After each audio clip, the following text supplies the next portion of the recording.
नमस्कार दोस्तों, स्वागत है आप सभी का एक बार फिर से। दोस्तों, अगर आप अपनी लाइफ में कुछ नया सीखना चाहते हैं तो चैनल को सब्सक्राइब जरूर करिएगा। दोस्तों, सावन के इस पवित्र महीने के किसी भी सोमवार के दिन शिवलिंग से उठा लाना ये गुप्त चीज भगवान भोलेनाथ के आशीर्वाद से जीवन के समस्त कष्टों से मिल जाएगी मुक्ति। आपके जीवन में होगी धन की वर्षा, बन जाओगे करोड़पति। दोस्तों, 4 जुलाई 2023 से सावन का पवित्र महीना शुरू हो चुका है। शिव के आने का आगाज ब्रह्मांड के कण कण में हो चुका है। आपको बता दें, सावन का समापन 31 अगस्त 2023 को होगा। सावन का पवित्र महीना भगवान भोलेनाथ को समर्पित होता है। कहा जाता है कि इस पवित्र महीने में जो भी भगवान भोलेनाथ की सच्चे दिल से विधि विधान से पूजा पाठ करता है, भगवान भोलेनाथ उसकी हर मनोकामना को पूर्ण कर देते हैं। लेकिन दूसरी तरफ अगर कोई व्यक्ति शिव पुराण के अनुसार सावन के इस पवित्र महीने के किसी भी सोमवार के दिन शिवलिंग से ये गुप्त चीज उठाकर लाता है और अपने घर पर स्थापित कर देता है, जिसके बारे में हम आपको इस वीडियो में बताने जा रहे हैं, तो कभी भी उस व्यक्ति के घर में धन धान्य की कमी नहीं होती। उस व्यक्ति को अपने जीवन के समस्त प्रकार के दुखों से मुक्ति मिलती ही मिलती है। उस व्यक्ति की कोई भी मनोकामना हो, वो भगवान भोलेनाथ के आशीर्वाद से पूरी हो जाती है। दोस्तों, सावन के इस पवित्र महीने में आप ये देखेंगे कि जितने भी शिव भक्त होते हैं वो भगवान भोलेनाथ की भक्ति में लीन हो जाते हैं। जितने भी शिव भक्त होते हैं वो भगवान भोलेनाथ की भिन्न भिन्न प्रकार से पूजा आराधना करते हैं। भगवान भोलेनाथ के सामने उपाय करते हैं, जल अर्पण करते हैं, शिव जी को मीठा भोग लगाते हैं, कांवड़ यात्रा आरंभ करते हैं ताकि भोले बाबा का उनको आशीर्वाद मिल सके। और सावन के इस पवित्र महीने के प्रत्येक सोमवार का अपना अपना विशेष और खास महत्व होता है। कहा जाता है, सावन के प्रत्येक सोमवार के दिन अगर कोई भी व्यक्ति भगवान भोलेनाथ के लिए व्रत रख लें तो भगवान भोलेनाथ की कृपा उस पर ऐसे बन जाती है जिसके बाद उस व्यक्ति के जीवन में उसका काल भी कुछ बिगाड़ नहीं पाता। भगवान भोलेनाथ के आशीर्वाद से उस व्यक्ति के जीवन में एक सकारात्मक और चमत्कारी बदलाव आता है और व्यक्ति जिस भी कार्य को शुरू करता है उस कार्य में उसको सफलता प्राप्त होती है। लेकिन अगर आप सावन के पवित्र महीने के प्रत्येक सोमवार को भोलेनाथ के लिए व्रत नहीं रख सकते हैं और शिवलिंग से ये गुप्त चीज उठाकर लाते हैं और अपने घर पर स्थापित कर लेते हैं, जिसके बारे में हम आपको इस वीडियो में बताने वाले हैं, तो दोस्तों मान के चलें, आपके घर में कभी भी धन धान्य की कमी नहीं होगी। आपको अपने जीवन के समस्त प्रकार के दुखों से मुक्ति मिलेगी ही मिलेगी। भगवान भोलेनाथ की असीम कृपा आप पर सदैव बनी रहेगी।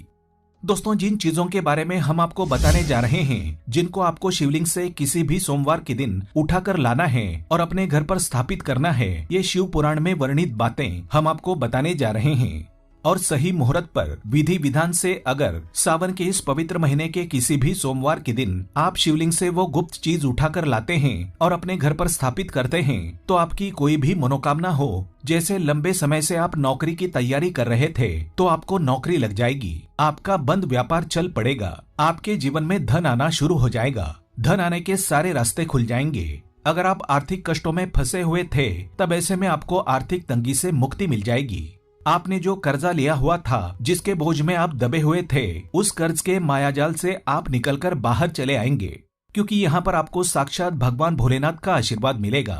और दोस्तों, ये कहावत तो आपने सुनी ही होगी कि भगवान भोलेनाथ ने अगर किसी भी व्यक्ति को आशीर्वाद दे दिया तो उस व्यक्ति का साक्षात काल भी कुछ बिगाड़ नहीं पाता। इसलिए अगर आप भी चाहते हैं कि भगवान भोलेनाथ का आशीर्वाद आप और आपके परिवार पर सदैव बना रहे, भगवान भोलेनाथ की कृपा से आप अपने जीवन में बहुत ही उन्नति करें, बहुत ही आगे जाएं और भगवान भोलेनाथ का आपको वो वरदान मिले जिसके बाद आप जिस भी कार्य को शुरू करें उस कार्य में आपको सफलता प्राप्त हो, तो दोस्तों पूरी सच्ची श्रद्धा और पूरे विश्वास के साथ पहले तो आप इस वीडियो को लाइक कर दें और कमेंट बॉक्स में तुरंत लिख दें हर हर महादेव, ओम नमः शिवाय। और एक काम कर सकते हैं, कमेंट बॉक्स में अपनी राशि भी डाल दें। आपकी राशि के अनुसार कोई भी ऐसा उपाय होगा जिसको इस सावन के पवित्र महीने में करके लाभ पा सकते हैं तो हम कमेंट करके आपको बता देंगे। लेकिन पहले तो आप लाइक कर दें और कमेंट बॉक्स में अपनी राशि डाल दें। दोस्तों, सबसे पहली चीज, अगर आप नौकरी की तैयारी कर रहे हैं और आप चाहते हैं कि आपकी नौकरी लग जाए तो ये उपाय करें जो हम आपको बताने जा रहे हैं। और ये उपाय करने के बाद मान के चलें आपको नौकरी लगना तय है। सावन के इस पवित्र महीने में किसी भी सोमवार के दिन आपको सुबह जल्दी उठना है, स्नानादि नित्य कर्म करने हैं। फिर आप कांच की या प्लास्टिक की शीशी ले लें। इसको आपको पूरा काली मिर्च से भर लेना है। एक बात याद रखें, काली मिर्च भगवान भोलेनाथ को बहुत प्रिय है। भगवान भोलेनाथ की पूजा में अगर काली मिर्च का इस्तेमाल किया जाए वो पूजा तुरंत सिद्ध हो जाती है। तो आप एक शीशी में काली मिर्च भरें। अब आपको एक लोटा जल लेना है। एक लोटा जल लें, उसमें गंगाजल डाल दें। गंगाजल मार्केट में 20-25 रुपए का मिल जाता है। फिर भगवान भोलेनाथ के मंदिर जाएं। अपना मुंह उत्तर की तरफ करके शिवलिंग पर एक लोटा जल अर्पित कर दें। फिर पूरा जल डाल देने के बाद जो शीशी लेकर आए हैं उसमें से काली मिर्च को शिवलिंग से छुआ दें और अपने घर के पूजा घर पर लाकर स्थापित कर दें। अपने पूजा घर में रख दें। अब कभी भी आप नौकरी के इंटरव्यू के लिए या पेपर लिखने जाएं या किसी भी महत्वपूर्ण कार्य से घर से बाहर निकलें तो इस शीशी से एक काली मिर्च उठाकर अपनी जेब में रख दें और फिर उस कार्य के लिए जाएं। आपकी नौकरी लगने में कोई भी बाधा आ रही थी तो उस बाधा को काली मिर्च सोख लेगी और आपकी मनचाही नौकरी लग जाएगी। इसको अंधविश्वास मत समझना, ये प्राचीन काल के समय का महा उपाय है। शिव पुराण के अध्याय नंबर 54 में भी इस उपाय के बारे में वर्णन है। ये उपाय साक्षात प्रमाण है आपकी कामयाबी का। शास्त्रों में लिखा उपाय कभी खाली नहीं जाता। 100% व्यक्ति को बलवान और कामयाब बना देता है। आप चाहें तो वहां से भी पढ़ सकते हैं। ये उपाय करने के बाद अवश्य ही आपकी नौकरी लगेगी। इस उपाय को करके कई लोग अच्छी अच्छी सरकारी नौकरियां पा चुके हैं। लेकिन शर्त यह है कि सच्ची श्रद्धा से ही इस उपाय को करना चाहिए। मन में कोई शंका नहीं होनी चाहिए।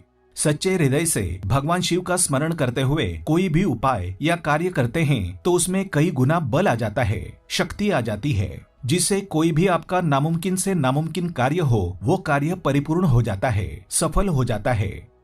दूसरा उपाय जो हम आपको बताने जा रहे हैं वो एक ऐसा उपाय है जिसको अगर आपने कर लिया तो आपके घर की बरकत होगी, आपके घर की उन्नति होगी। मान लें दोस्तों आपके घर पर भगवान भोलेनाथ की प्रतिमा नहीं है, उनकी मूर्ति नहीं है, भगवान भोलेनाथ के शिव परिवार की कोई मूर्ति नहीं है, तो दोस्तों सावन सोमवार का दिन बहुत ही पवित्र दिन है। मान लें सावन का प्रत्येक सोमवार बहुत ही पवित्र और कल्याणकारी दिन होता है जब आप भगवान भोलेनाथ के शिव परिवार की पूरी मूर्ति लाकर अपने घर पर स्थापित कर सकते हैं। और अगर आपने अपने घर पर ये स्थापित कर दी तो आपके पूरे परिवार पर भोलेनाथ की वो कृपा बनेगी कि आपके घर की बरकत होगी, आपके घर की उन्नति होगी, आपके घर पर एक सकारात्मक ऊर्जा का वास हो जाएगा। दोस्तों आपको एक और चीज बताते हैं। कहा जाता है कि अगर कोई व्यक्ति सावन के इस पवित्र महीने में भगवान भोलेनाथ को रुद्राक्ष अर्पित कर दें तो भगवान भोलेनाथ की कृपा उस पर बन जाती है। या फिर सावन के महीने में आप किसी भी सोमवार के दिन एक रुद्राक्ष की माला लेकर भगवान भोलेनाथ के मंदिर जाएं। शिवलिंग पर पहले एक लोटा कच्चा दूध चढ़ाएं, फिर उस शिवलिंग से रुद्राक्ष की माला छुआकर धारण कर लें।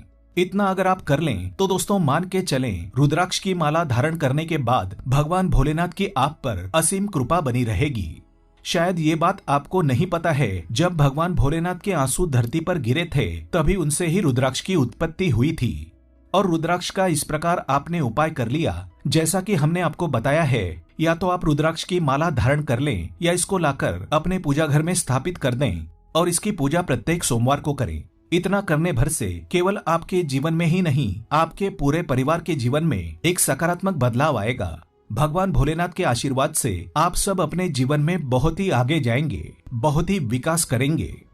अब मान ले दोस्तों आपके पास पैसा नहीं टिकता है, आप आर्थिक तंगी में फंसे हुए हैं, आपने कोई ऐसा कर्जा लिया हुआ था जिसके बोझ में आप दबे हुए हैं, तब आप बस सावन के इस पवित्र महीने के किसी भी सोमवार के दिन एक डमरू खरीद लें। उसे लेकर भगवान भोलेनाथ के मंदिर जाएं, शिवलिंग से डमरू छुआ दें और उसे अपने घर ले जाकर पूजा घर में स्थापित कर दें। फिर इस डमरू को प्रत्येक सोमवार को थोड़ी सी धूप दिखा दें। इतना अगर आपने कर लिया तो जिस कर्ज के बोझ में आप लोग दबे हुए थे उस कर्ज के बोझ से आपको मुक्ति मिल जाएगी। आपके जीवन में धन चारों दिशाओं से खींचा चला आएगा। आपके जीवन में जो आर्थिक तंगी है वो खत्म हो जाएगी और आपके जीवन में जो पैसा आएगा वो रुकेगा भी और टिकेगा भी और उसमें वृद्धि भी होगी। इसी प्रकार से दोस्तों मान लें आपके बहुत शत्रु हैं जो आपको नुकसान पहुंचाना चाहते हैं, जो चाहते हैं कि आप अपने जीवन में कभी भी आगे ना बढ़ पाए।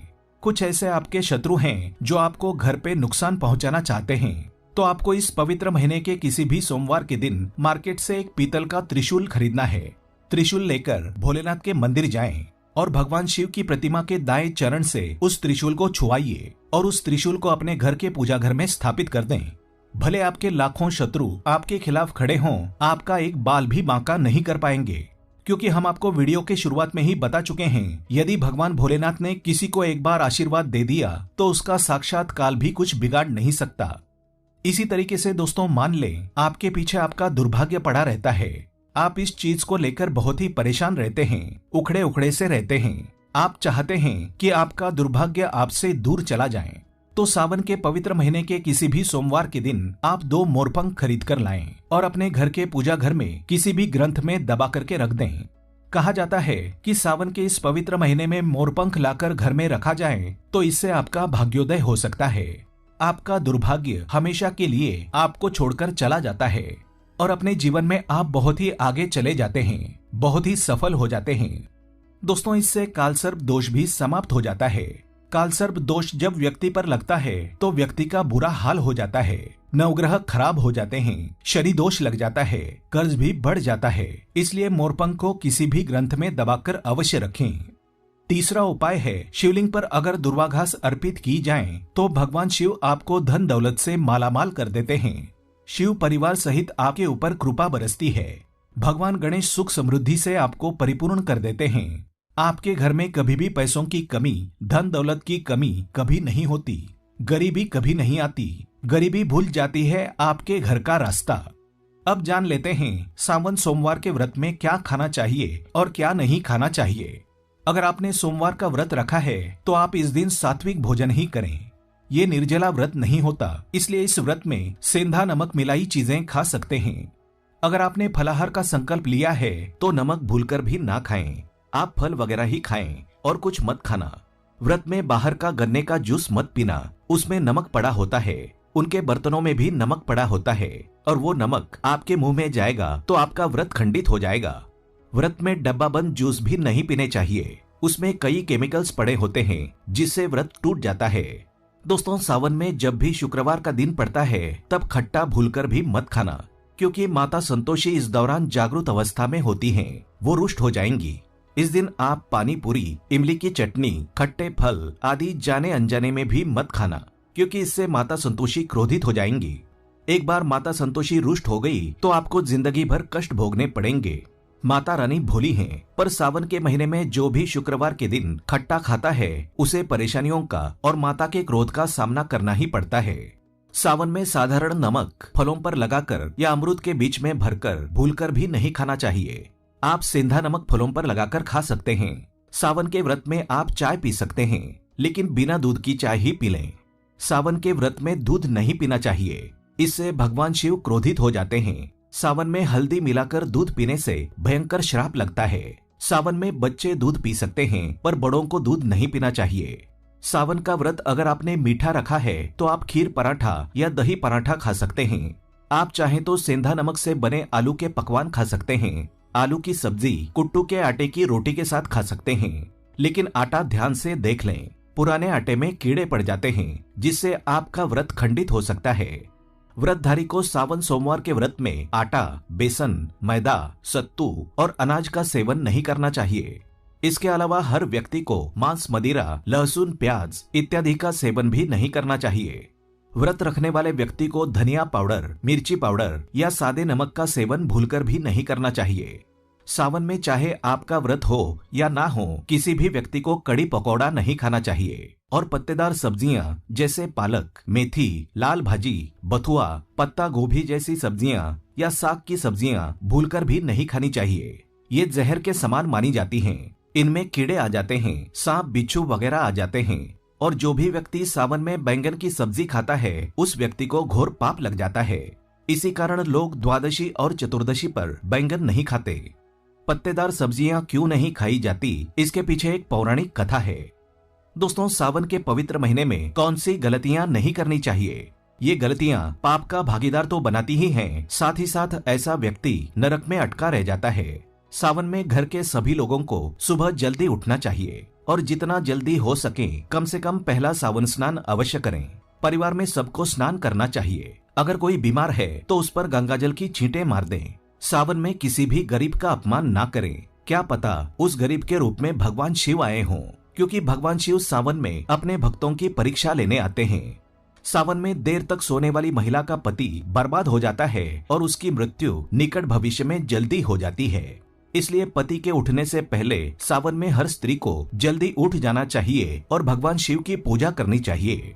सोमवार व्रत आपको अवश्य करना चाहिए। ऐसा करने से धन लक्ष्मी का वास होता है। सावन में पति पत्नी को सहवास नहीं करना चाहिए। अगर आपने व्रत रखा है या आपकी पत्नी ने व्रत रखा है तो आप दूरी बनाकर रखें, क्योंकि ऐसा व्यक्ति इस दौरान भगवान शिव की शरण में होता है।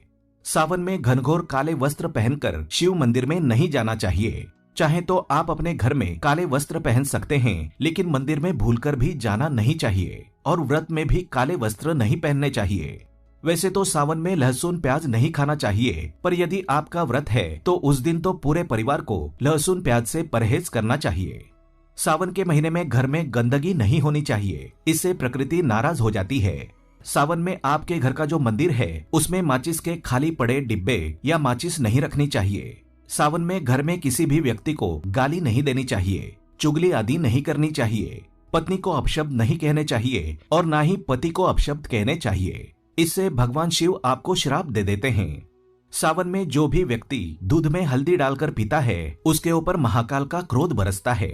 सावन में बाल नाखून नहीं काटने चाहिए, दाढ़ी वगैरह नहीं बनानी चाहिए, ये आपको पहले कर लेना चाहिए। कोई ज्यादा समस्या हो तो आप ऐसा कर सकते हैं, पर शिवजी से क्षमा अवश्य मांग लें। सावन में शरीर पर तेल नहीं लगाना चाहिए। यदि आपका व्रत है तो आप शरीर पर तेल ना लगाएं। माता पिता का सम्मान करना चाहिए, क्योंकि माता पार्वती को माँ और भगवान शिव को पिता माना जाता है, इसलिए माता पिता में इन दोनों का वास होता है। माता पिता का आदर करने से भगवान शिव और माँ पार्वती प्रसन्न होते हैं। सावन में देवी देवता से जुड़ी कोई भी शुभ चीज उपहार के तौर पर कभी भी किसी को ना दें, नहीं तो भगवान शिव आपके घर से सदैव के लिए चले जाएंगे। अब जानते हैं सावन के इस पवित्र महीने में शिवलिंग पर कौन कौन सी चीजें नहीं चढ़ानी चाहिए जिससे कि आपको पाप ना लगे। शिव पुराण के अनुसार शिव भक्तों को कभी भी भगवान शिव को तुलसी, हल्दी और सिंदूर सहित ये 6 वस्तुएं नहीं चढ़ानी चाहिए। पौराणिक कथा के अनुसार केतकी के फूल ने ब्रह्मा जी के झूठ में साथ दिया था, जिससे नाराज होकर भगवान भोलेनाथ ने केतकी के फूल को श्राप दिया। इसलिए केतकी का फूल शिवलिंग पर चढ़ाया नहीं जाता। नारियल का पानी भी शिवलिंग पर कभी अर्पित नहीं करना चाहिए। शंख से जल भी भगवान भोलेनाथ को नहीं चढ़ाना चाहिए। शास्त्रों के अनुसार सुबह 5 बजे से लेकर सुबह 11 बजे तक शिवलिंग पर जल चढ़ाना बहुत ही शुभकारक और अत्यंत मंगलकारी माना जाता है। कभी भी शाम के समय शिवलिंग पर जल ना चढ़ाएं। शास्त्रों के अनुसार शिवलिंग पर काली मिर्च चढ़ाने से रोगों का नाश होता है, साथ ही सुख समृद्धि की प्राप्ति होती है। घर में कभी भी अंगूठे के आकार से बड़ा शिवलिंग नहीं रखना चाहिए और शिवलिंग पर जलधारा अवश्य होनी चाहिए। भगवान भोलेनाथ को टूटे हुए अक्षत कभी अर्पित नहीं करने चाहिए, इससे वो क्रोधित हो जाएंगे। सावन के पवित्र महीने में कटे फटे बेलपत्र शिवलिंग पर अर्पित नहीं करने चाहिए। बेलपत्र की संख्या 3 होनी चाहिए। पत्ते पूरे साबुत होने चाहिए। आप 6 महीने पुराना बेलपत्र भी शिवलिंग पर अर्पित कर सकते हैं, लेकिन वो कटा फटा ना हो। 6 महीने तक बेलपत्र पवित्र और शुभ माना जाता है। सच्चे दिल से बेलपत्र शिवलिंग पर चढ़ाने से 21 मनोकामनाएं पूर्ण हो जाती हैं। भगवान शिव को दूध में पानी डालकर अर्पित नहीं करना चाहिए, इससे आपको फल भी उसी तरह का मिलेगा। भगवान शिव को 1 बूंद भी आप अर्पित कर सकते हैं, पर दूध शुद्ध होना चाहिए और आपका मन भी शुद्ध होना चाहिए। शास्त्रों के अनुसार पीतल के कलश से शिवलिंग पर दूध चढ़ाना सबसे उत्तम बताया गया है। धार्मिक कर्मकांड में पीतल के बर्तनों का विशेष महत्व बताया गया है। विवाह आदि कार्यों में इसीलिए पीतल के बर्तनों का प्रयोग किया जाता है। आपको बता दें, सोमवार को पीतल के कलश से शिवलिंग पर दूध से अभिषेक करना शुभकारक बताया गया है। स्टील और प्लास्टिक से बने बर्तन का प्रयोग ना करें। शिवलिंग पर जल चढ़ाते समय वो जल आपके पैरों के पास नहीं जाना चाहिए, इसे अशुभकारी माना जाता है। उसे लांघना भी नहीं चाहिए, उसे हम जलहारी कहते हैं। सावन में जल अपने घर का होना चाहिए। मंदिर से ही जल भरकर मंदिर में ही अर्पित नहीं करना चाहिए, इससे आपका भाग्य खराब हो सकता है। दोस्तों, सावन में ये चीज खा लेने से दुनिया की कोई भी ताकत आपको धनी होने से रोक नहीं पाएगी। अगर आपने सावन में ये चीज खा ली तो आपको करोड़पति होने से देर नहीं लगेगी, लेकिन सच्चे दिल से ही खाना है। दोस्तों, सावन में शिव भक्तों को शिवलिंग पर चढ़े हुए प्रसाद के रूप में थोड़ा सा धतूरा जरूर खाना चाहिए। ये आपको ज्यादा नहीं खाना है, बस अपनी जुबान पर हल्का सा टच करना है। ज्यादा खाएंगे तो आप बीमार पड़ जाएंगे, इसलिए बस टच कर लें। आप देखना, आपके अंदर सकारात्मकता का संचार हो जाएगा। आपको धनी होने से कोई नहीं रोक पाएगा। दूसरा है बेल का फल। बेल का फल प्रसाद के रूप में खाने से माता पार्वती के साथ साथ भगवान शिव की कृपा भी बरसेगी और समस्त 33 कोटि देवी देवता आपको धनवान बनाएंगे। बस ये चीजें आपको खानी है, फिर आप खुद देखना, आपको धनी होने से दुनिया की कोई भी ताकत रोक नहीं पाएगी। दोस्तों, सावन के महीने में कौन कौन चाहता है भगवान शिव हमारे घर आ जाएं, तो कमेंट बॉक्स में सच्चे दिल से लिखें, भगवान शिव आपका स्वागत है हमारे घर में। भगवान शिव से अगर आप प्यार करते हैं तो एक लाइक जरूर करेंगे। उम्मीद करते हैं आपको जानकारी पसंद आई होगी। ऐसे ही धार्मिक जानकारी दिलाने वाले वीडियो देखने के लिए चैनल को सब्सक्राइब करें, बेल आइकन को प्रेस करें। धन्यवाद।